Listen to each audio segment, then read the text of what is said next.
اب ایک شخص بابا فرید کے پاس آیا اور کہنے لگا کہ میری لڑکیاں جوان ہیں، میں بہت غریب ہوں اور یہ بہت اس میں ہوں، مخلوق الحال ہوں، مجھ پہ کوئی عنایت کریں آپ کہ میں اپنے مسئلہ حل کر دوں گی۔ آپ نے فرمایا ہمارے پاس ابھی تو کچھ بھی نہیں ہے، لیکن ایک کام کر دو۔ کیا کہنا، ایک مٹی کا ڈلا توڑ لا۔ وہ گیا، اس نے مٹی کا ڈلا توڑ کے وہ لے آیا۔ آپ نے کہا دیکھ تیرے لیے کافی ہے یہ؟ ارے اس نے کہا مٹی یہاں تو کافی ہے میرے لیے، اس کی تو بہت ہے مٹی، میں کیا کروں گا مٹی کا؟ آپ نے فرمایا اچھا لے آئے ادھر، کپڑا ہے تیرے پاس؟ تو وہ رومال ڈالتے تھے پہلے لوگ، چادریں وغیرہ پنجاب کے لوگ ڈالتے ہیں، تو انہیں چادر بچھا دی کہ یہ آپ نے بولا اس میں رکھ لیا اس کو، اس نے چادر پہ رکھا۔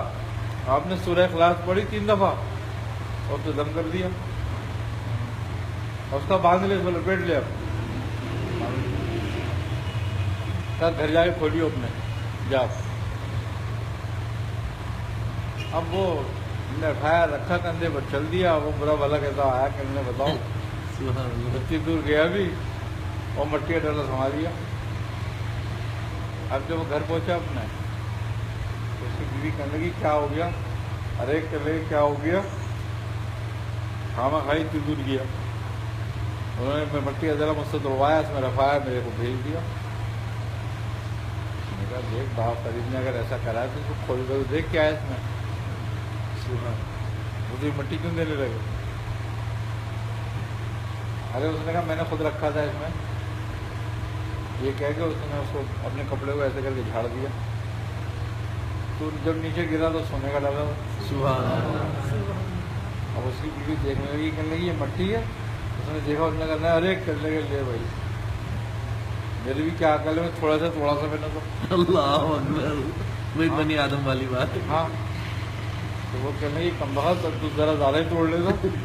ارے اس نے کہا کوئی مسئلہ نہیں ہے، اس کا تو فارمولا بھی میں لے آیا ہوں، مجھے پتا ہے کیسے ہوا ہے۔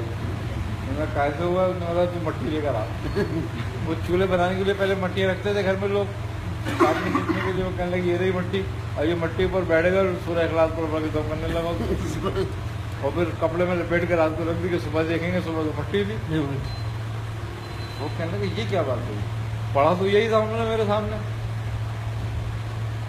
چلے پھر جا پوچھ گیا، اور وہ پھر واپس آیا تو بابا نے اس کو دیکھ کے ہنسنے لگے کہ کیا ہوا؟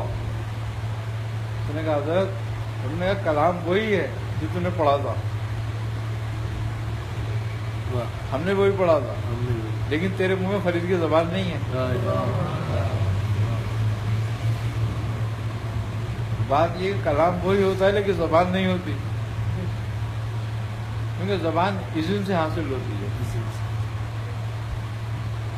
آئی نا سمجھ پڑ۔ تو بات یہ ہے کہ بعض کلام جو ہوتے ہیں نا، ان میں برکت اذن کی ہوتی ہے۔ اچھا، اذن کی جو برکت ہوتی ہے تو وہ کلام میں اسی طریقے پر ہوتی ہے جس طریقے پہ کلام آیا ہوتا ہے یا تعلیم کیا گیا ہوتا ہے، اسی طرح پھر اس میں برکت ہوتی ہے۔ بزرگ ایک زیر زبر بھی آگے پیچھے نہیں کرتے۔